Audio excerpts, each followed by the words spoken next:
우리가 숨을 쉬는 거는 코와 입으로 숨을 쉽니다. 잘 때는 코로 숨을 쉬는 것이 편합니다. 여기 성대가 있고 성대를 통하면 이 기도로 넘어가게 되는데 이 코골이와 수면 무호흡은 기관지에 문제가 있는 게 아니고 이 상기도에 문제가 생겨서 숨을 못 쉬게 되죠. 항상 이렇게 코나 입으로 숨을 쉬면 이게 잘 통과가 됩니다. 코골이라는 거는 이 우리 상기도가 좁아지게 되면 코골이 소리가 나는 거예요. 진동이 있게 되고 그게 코골이 단계이고 이게 완전히 막히게 되면 아예 소리가 안 나는 거예요. 근데 코로 보세요.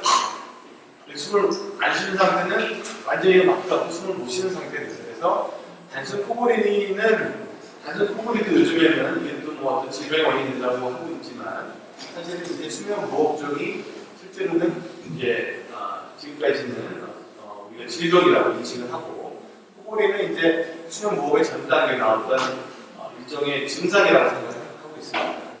잠을 잘 때 숨을 멈추거나 이런 걸로 해서 숨을 제대로 못 쉬는 것을 이제 수면 무호흡증이라고 그러는데 보통은 우리가 10초 이상 숨을 안 쉬면 무호흡이 있다 얘기합니다. 10초 이상 숨을 안 쉬는 걸 무호흡이라고 그러고 10초 이상 숨을 쉬기는 쉬지만 적게 쉬는 이게 기도가 막혀 있으니까 이 호흡량이 줄어들게 되거든요. 그러면 저호흡이라고 우리가 이야기를 하는데 보통 1시간에 수면 무호흡이나 저호흡이 5번 이상 있으면 우리가 수면 무호흡증이 있다 이렇게 이야기를 합니다. 그러니까 1시간에 10초 이상 숨을 안 쉬는 게 한 5번 정도 있으면 수면 무호흡 환자다 이렇게 이야기를 하죠. 이 수면 무호흡의 원인 몇 가지가 있는데 먼저 수면 무호흡 분류를 보면 폐쇄성 수면 무호흡이라는 게 있고 중추성이라는 게 있고 혼합성이라는 게 있습니다. 근데 여기 오신 분들 대부분 여기 오셔서 걱정하시는 분들 대부분은 폐쇄성 수면 무호흡이고요. 이러한 중추성 무호흡은 일반인들한테 별로 없고 심장이 많이 안 좋은 심부전환자 또는 뇌경색, 중풍 환자 주로 그런 분들한테 발생하는 거고 보통 일반인들한테 있는 거는 한 90% 이상이 폐쇄성 수면 무호흡이라고 생각해서 보통 수면 무호흡 그러면 그냥 통칭 폐쇄성 수면 무호흡을 그냥 이야기합니다. 이제 폐쇄성 수면 무호흡이라는 거는 중추성이라는 거는 이제 이 뇌경색을 앓는 뇌가 생기면 머리에서 숨을 쉬라는 쌓이지 않는 그래서 숨을 아예 안 쉬고 혼자 죽은 것처럼 숨을 안 쉬고 있는 겁니다. 하지만 여기 오신 분들은 경험을 해봤겠지만 폐쇄성 수면 무호흡은 숨을 쉬는 노력을 계속 오고 있는 거예요. 그래서 숨을 쉬려고 우리가 가슴이랑 배는 숨을 안 쉴 때도 너무 펄떡펄떡 움직이고 하지만 뇌가 딱 막혀가지고 하면서 배는 움직이지만 숨이 쉬어지지가 않는 거죠. 이쪽에 질식상태가 유지되는 게 폐쇄성 수면 무호흡이라고 이해를 하시면 되겠습니다. 이 폐쇄성 수면 무호흡은 한 가지 요인이 있습니다. 하지만 잘 알려진 것은 비만이죠. 그래서 체중을 줄이면 수면 무호흡도 좋아집니다. 모든 환자가 다 그렇지는 않지만 일반적으로 체중을 줄이면 수면 무호흡도 좋아지고 그런 연구가 많이 있는데 실질적으로는 수면 무호흡 환자가 운동을 하기는 쉽지 않습니다. 왜냐하면 밤에 잠을 못 자기 때문에 낮에 굉장히 피곤한 상태가 되고 피곤한 상태로 운동을 하면 더 피곤하니까 밤에 근육이 더 릴렉스해서 더 수면 무호흡이 심해지고 악순환이 없기 때문에 치료하면서 이 체중을 빼앗지 않고서는 실제로 그걸 유지하기가 쉽지 않습니다. 그리고 이제 비만이 미친 영향이 여러 가지가 있지만 대개는 이 목적과 이 혀가 중요합니다. 애들도 코골이는 경우가 많이 있는데 애들은 되게 이 편도가 커서 애들은 원래 기도가 좁은데 편도가 크기 때문에 이것 때문에 자다가 숨 막히는 경우가 많죠. 그래서 애들은 대부분 수술하면 그냥 쉽게 해결되는 경우가 많습니다. 하지만 성인의 경우는 편도 때문에 생기는 경우는 항상 복합적인 원인에서 이런 기도 폐쇄가 발생을 하는데 우리가 보면 이 혀를 느끼는 게 혀는 이 앞에 나오는 요만큼만 느끼고 있지만 실제로 보시면 이 우리가 느낄 수 있는 혀는 요만큼이고 사실은 그 뒤에 이 주먹만한 혀의 뿌리가 목까지 나와요. 우리가 잠을 자면 이 주먹만한 크기의 이 혀 뿌리가 자면서 뒤로 축 처지니까 이 목구멍을 막아서 이제 실제로는 이제 하는 경우가 아닌 거죠. 근데 이제 비만한 경우에는 어차피 우리 기도의 매력은 일정한데 살이 찌면 안으로 좁아지기 때문에 더욱 쉽게 폐쇄가 오게 되는 겁니다. 주로 병원에 오시게 되는 경우는 코로 심하게 골아서 부인한테 발견이 되는 경우가 많고, 되게 코골이 정도까지는 우리나라 부인들이 되게 다 용인을 해줍니다. 시끄럽지만, 하지만 이제 자다가 보면 어느 날 그 숨을 안 쉬는 걸 무호흡이 관찰되면 불안해서 이 남편이 이러다 갑자기 무슨 생기는 건 아니고 불안한 마음에 이제 남편분을 모시는 경우가 있는 경우가 많고요. 실제로는 아침에 자고 일어나도 피곤합니다. 머리도 아프고. 왜냐하면 본인이 느끼지는 못하지만 검사를 해보면 밤새도록 수면 단절이 없고, 쉽게 말하면 우리가 잠이 드는 순간 우리 몸은 근육이 릴렉스가 돼서 기도가 막히고 근육이 수축이 돼서 기도가 있고 계속 반복되기 때문에 본인이 완전히 느낄 정도의 각성은 없지만 뇌파상으로는 깊은 잠에 들어가지 못하고 계속 반복적으로 쉽게 말해서 수면 모험이 한 30분 정도 됐다 그러면 1시간에 30번을 깨는 겁니다. 밤새도록 몇 시간 잤다 그러면 300번을 밤새도록 깼다 반복하기 때문에 아침에 일어나도 이제 개운하지 않고 낮에 피곤하고, 그래서 결국은 낮에 피곤하고 학생이라면 수업 성적이 좋을 수가 없고, 그런데 이제 대개 환자분들은 피곤하게 물어보면 안 피곤하다고. 왜냐하면 이거에 벌써 오랫동안 적응이 되어 있기 때문에 그냥 이 정도 피곤하게 일상적으로 느껴요. 하지만 만약에 이 CPAP을 해서 치료를 하게 되면 바로 다음날 심한 환자분들은 내가 이제까지 뭘 하고 살았는지 모르겠다. 내가 정말 이런 세상이 있는 줄을 몰랐다. 수면 모국의 현황은 대개 성인의 한 5% 정도 된다고 보시면 돼요. 사실 굉장히 흔한 병이에요. 흔한 병인데 여러 가지 병원에 오시는 분들은 이 5%의 100분의 1도 사실 병원에 오고 있지 않죠. 우리나라 보면 고혈압은 완전히 제가 봤을 때 전 국민적으로 인식이 돼 있어서 혈압약은 평생 먹어야 되는 인식이 돼 있지만 코골이 이런 거는 병원에 가서 치료된다는 인식이 아주 부족하고, 현실로 여러 가지 워낙 오랫동안 만성적으로 돼 있기 때문에 병원에서 오시는 분이 별로 없고, 병원에서 검사를 해도 치료를 받는 분들이 많지 않습니다. 여성에도 사실은 생각보다 많이 있습니다. 그래서 여성의 경우에도 폐경이 되고 나면 호르몬이나 임발란스로 인해서 굉장히 증가합니다. 그래서 여러분들 이제 어머님들 보시면 제가 보고 싶은 분들이 많이 흔히 경험을 하게 됩니다. 그래서 여기는 이제 여성분들인데 할머니가 되면 이 치료를 해야 되는 경우가 남성과 비슷한 정도로 많이 상승을 하게 됩니다. 병원에 가면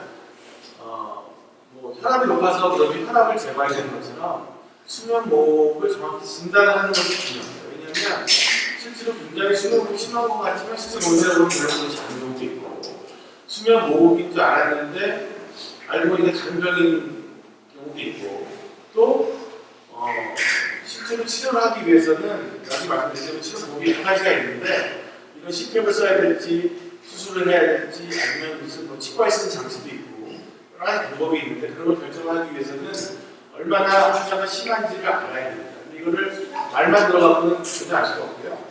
이런 사실은 복잡한 수면 다원 검사라는 것을 해야 됩니다. 그래서 사실은 이거의 가장 큰 문제는 검사가 복잡하고 비용이 많이 들어요. 환자분이 하루 종일 온전히 병원에서 잠을 자야 이 검사를 시행할 수 있기 때문에 하룻밤 1인실에서 자고 바깥에서는 수면 전문 기사가 밤새도록 환자한테 별 문제가 없는지 지켜봐야 되기 때문에 비용이 많이 들어요. 그래서 환자분들이 검사를 왔다가도 이거를 검사 비용으로 돌아가시는 분들이 많습니다. 어쨌든 이 검사를 안 하고는 치료 방법을 정하는 것은 사실은 안 된다고 봅니다. 수면 모호흡이 발생할 때마다 우리 교감계가 상기하는 신호를 보죠. 스트레스 플러스 상황에 밤새도록 노출되는 겁니다. 잠을 자서 우리가 회복을 하려고 잠을 자는 건데, 잠을 자는 동안 회복을 못하고 계속 교감 신경계가 흥분이 되는 그런 상태가 됩니다. 그러니까 결국 스트레스가 밤새도록 받게 되면 결국은 혈압, 심혈관 질환, 그 다음에 뇌혈관 중풍, 최근 들어서는 이제 당뇨병 이런 관련이 있고, 그것은 밤에 참 깨기 때문에 낮에 계속 피곤한 증상이 생기는 거죠. 수면 중에 무호흡이 되면 숨을 안 쉬면 당연히 산소가 떨어지겠죠. 그러면 우리 혈관이 살기 위해 수축하고 혈압이 상승하게 되고, 또 뇌에 산소가 안 가니까 뇌에서는 다시 산소가 필요하다면 그걸 시그널을 주니까 심장을 보상하려고 힘이 뛰게 되고 혈압이 올라가고 산소가 이렇게 계속 부족되면 결국은 심장으로 혈관이 안 가서 심장 기능이 저하돼서 심부전이 오게 되고 일단 심혈관계로 가장 문제가 많이 생기게 되고 최근 들어서는 이제 이런 것들이 이런 저산소증이 암을 일으키는 유발 원인이다 이런 실험 결과도 있습니다. 그리고 이제 낮에 느낄 수 있는 증상도 중요한데 이 기억력이 자꾸 떨어지고 집중력이 떨어지고 뭐 피곤한 거죠. 우리가 하룻밤만 잠을 못 자도 또 다음날 피곤하신 거는 뭐 다 하룻밤 뭐 학생 때 뭐 시험을 보건 뭐 술을 먹건 하면서 하룻밤을 새고 나면 다음날 피곤한 건 너무나 당연한 거죠. 근데 이제 이런 게 만성적으로 오게 되면 낮에 졸리고 또 심각한 문제가 교통사고입니다. 교통사고. 저희 내려오시는 분들 얘기 들어보면 어떻게 해서 오셨나요? 그러면 작년에 교통사고 3번 내고 더 이상은 안 되겠다 싶어서 오는 분들도 상당히 많습니다. 그래서 외국 같은 경우에는 트럭 라이센스 받으려면 이런 무호흡이 없는지 확인을 해야 되고 무호흡이 있으면 이런 실패 기계를 잘 쓰고 있는지 이런 것을 주기적으로 내지 않으면 면허를 흑탄하는 제도들이 있습니다. 급사도 할 수 있죠. 이거는 뭐 뇌혈관 질환이 기본으로 있는 경우에 갑자기 또 뇌경색이 심하게 올 수 있고 이런 분들이 또 잠을 잘 못 잔다고 해서 수면제를 복용하게 되는 경우에는 수면제를 먹으면 무호흡이 더 심해지게 돼서 위험할 수 있고 또 이제 음주를 하게 되면 뭐 다 경험해서 아시겠지만 꼬리가 굉장히 심해지고 무호흡이 더 심해지고 그렇게 되면 자다가 아주 끔찍한 일을 당할 수 없습니다. 수면무호흡증의 치료는 일단 기본적인 치료는 금연하고 술 드시지 말고 체중 감량을 하고 또 아까도 잠깐 사진 보여줬지만 아까 이 혀가 중요하다는데 이 혀에 뿌리가 이렇게 있기 때문에 똑바로 누워 자면 뒤로 처지게 됩니다. 그래서 좀 옆으로 자면 기도가 이 중력 때문에 혀가 뒤로 발치를 옆으로 처지기 때문에 조금 도움이 되고요. 그 외에 뭐 잘 알려진 수술적인 방법도 있지만 성인의 경우에서 수술이 적용이 되는 경우가 많지 않습니다. 그 외에 치과에서 사용하고 있는 거론의 장치라는 것도 있고요. 하지만 대부분의 심한 중증 이상의 수면무호흡 환자분들은 이제 이런 양압기를 사용하는 게 치료의 원칙이 되겠습니다. 그래서 양압기에 대해서 말씀드리면 수면무호흡이 가장 중요한 치료 방법이고요. 이 치료하는 거는 이런 마스크가 들어있는 것도 제가 알고 있고 옆에 있는 기계가 있어서 기계에서 압력을 딱 가해줘서 상기도를 열어주고 숨을 기계가 쉬어주는 게 아니고 숨을 본인 호흡을 쉬는 거고 본인 호흡을 쉬고 다만 기도가 열려있도록 이런 치료를 하게 됩니다. 이거는 뇌혈관 합병증의 누적 발생률 한 10년 동안 본 유명한 논문이 있는데 수면 무호흡이 심한 사람들이 이게 한 12년 정도 쭉 보면 정상인에 비해서 거의 한 15% 이상 심각한 뇌혈관 합병증이 발생합니다. 결국은 사망할 수 있다는 이야기입니다. 약을 계속 사용하면 정상인과 거의 유사하게 이런 사망률을 낮출 수 있다는 거예요. 그래서 수면 무호흡이 있다고 당장 내일 돌아가시는 경우는 아닙니다. 하지만 10년 정도 하다 보면 남들보다 죽을 확률이 훨씬 높아지고 약을 잘 사용하면 정상인과 똑같이 생활하실 수 있고 합병증도 예방할 수 있다는 것입니다. 그래서 이것도 마찬가지로 이게 정상이고요. 이제 이게 무호흡 환자일 때 무호흡 환자인 경우에 이런 심혈관 질환이 이렇게 많다는 거죠. 고혈압도 많고 간상 동맥 질환도 많고 합병증이 많이 있는데 효과적으로 치료를 이런 여러 앞에 있는 심백기를 잘 쓰시면 이런 위험성이 거의 정상하고 똑같을 정도로 잘 유지가 될 수 있다는 것입니다. 이런 기계를 쓰는 게 처음에 쉽지 않죠. 저런 기계를 딱 보는 순간 내가 무슨 괴물이 되는 건 아니에요. 이런 느낌을 받으실 수도 있고 제가 환자분들한테 저런 기계를 쓰셔야 된다고 딱 보여주면 이런 거 쓰면 나 병원 안 가면서 아예 말도 안 듣고 나가시는 분들이 있고 사실은 거부감이 있습니다. 하지만 굉장히 중요한 치료고 여러분이 한번 써서 효과를 보시고 나면 이거 쓰지 말라고 해도 대부분 잘 쓰시는 경우가 많습니다. 한번 근데 이제 잘 써야죠. 하루에 최소한 4시간 이상은 자요. 쉽게 말하면 4시간 정도는 잠을 잘 자야 우리가 다음날 생활하는 데 문제가 없다는 거예요. 이게 결국은 또 물어보는 게 이거 평생 죽을 때까지 써야 되나요? 대부분의 대답은 그렇습니다. 하지만 비만하신 분들이 체중을 감량하거나 이렇게 하면 좋아지면 안 쓸 수도 있습니다. 근데 비만한 분들이 운동을 체중을 빼려면 이런 기계를 치료하지 않고서는 운동을 하기가 쉽지 않다는 그런 지적이죠. 일반적으로는 대개 평생 써야 되는 경우가 된다고 생각합니다. 근데 이제 양압기는 또 여러 가지 불편한 점들이 있습니다. 마스크를 쓰고 잔다는 것 자체가 약간의 스트레스, 불편하고 조정도 압력도 딱 맞춰야 되고 이게 하나 자고 나면 여기 이렇게 흔적이 남을 수도 있고 그래서 이제 이런 거에 대한 어떤 폐쇄 공포증 같은 게 있으신 분들은 처음에 적응하기 쉽지가 않습니다. 하지만 다양한 형태의 이런 것들이 나와 있습니다. 이건 풀페이스 마스크라고 해서 그냥 입까지 입을 주로 벌리고 자는 분들한테 이런 걸 써야 되고요. 하지만 최근에는 이렇게 간단하게 조금 더 편안하게 코에만 꼽을 수 있고 다양한 제품의 이런 마스크가 있어서 이전에 비해서는 10년 전에 비해서 굉장히 이런 제품들이 좋아져서 요즘에는 이런 합병증은 많이 개선됐다고 볼 수 있습니다.